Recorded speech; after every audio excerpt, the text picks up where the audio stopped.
In the shadows of Iran's top military and scientific circles stood a man shrouded in secrecy, Mohsen Fakhrizadeh. Born in 1958, he wasn't just another scientist. Trained in nuclear physics and educated in Iran's elite military universities, Fakhrizadeh rose through the Revolutionary Guard ranks with quiet intensity. He led Iran's clandestine nuclear program, AMAD, working beyond public oversight, protected by layers of secrecy. Western intelligence had flagged him for years. To them, he was the father of Iran's nuclear weapons dream. But to the Iranian establishment, he was a national treasure, unseen by the public, yet constantly watched by foreign spies. To Israeli intelligence, Fakhrizadeh was not merely a threat, he was the threat.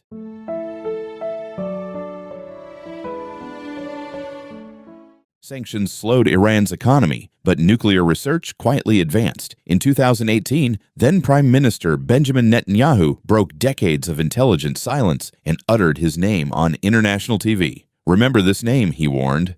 Remember that name, Fakhrizadeh.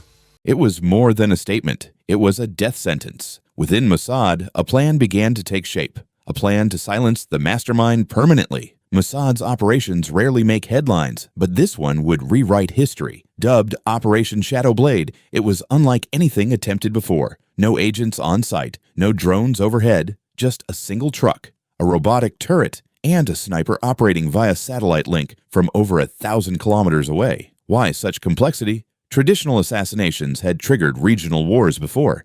This time, Israel needed deniability. Perfection with no traceable human presence. The key to any precision strike is understanding routine. Mossad embedded operatives across Absard's outskirts under false identities. Telecom technicians, mechanics, grocers. They mapped the convoy's movement down to the second. Fakhrizadeh rarely deviated. Every Friday, the black sedan followed the same road, with guards in motorcycles and SUVs. Mossad built a digital shadow of that journey. Each tree, each pause, every turn became a data point. The weapon was a modified Belgian FNMAG machine gun. But this wasn't about raw firepower, it was about calculation. The gun was outfitted with facial recognition, motion stabilizers, and AI-assisted recoil correction. Even the slightest head tilt, car speed, or sunlight reflection was simulated. Driven at convoy speed on test tracks in Israel.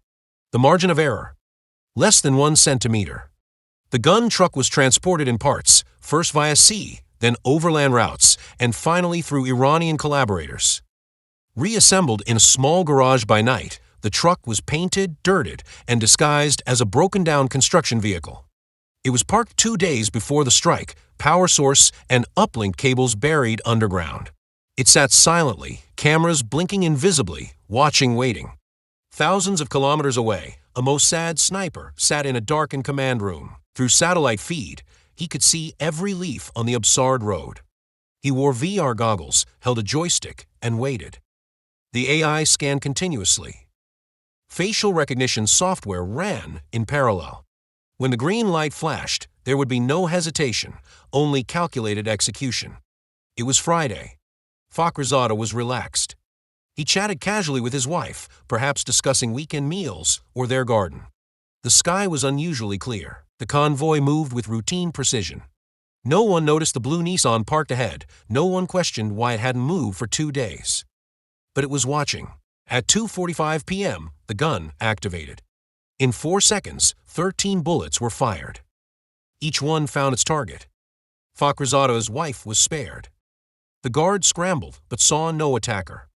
Seconds later, the Nissan detonated, taking the gun and electronics with it. No trail. Just silence and smoke. Guards ran to the car, some firing at trees, others radioing for backup. Fakhrizadeh was slumped forward, bleeding heavily. His wife screamed. Civilians began filming. One guard attempted CPR. There was no attacker. Just confusion. Paranoia spread instantly. Was this a drone, a satellite, or something worse? Iran was furious. Within hours, state TV accused Israel. Protests erupted. Fakhrizadeh was given a full military funeral. Ayatollah Khamenei promised revenge. But behind the scenes, heads rolled. Intelligence heads were fired. Internal purges began. Iran feared not just the strike, but what it meant for the future. This wasn't just a kill, it was a template. World governments paid attention. The UN held emergency discussions. China and Russia issued stern warnings. For the first time, assassination had been automated, decided by code, executed by machine, with no soldier in sight. It was warfare's next evolution, and the line had been crossed. Wars once needed armies. Now they need only data.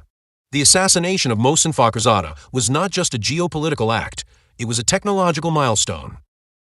A single, invisible moment that changed how enemies fight, how nations defend, and how the future will remember this ghost of a war no one declared.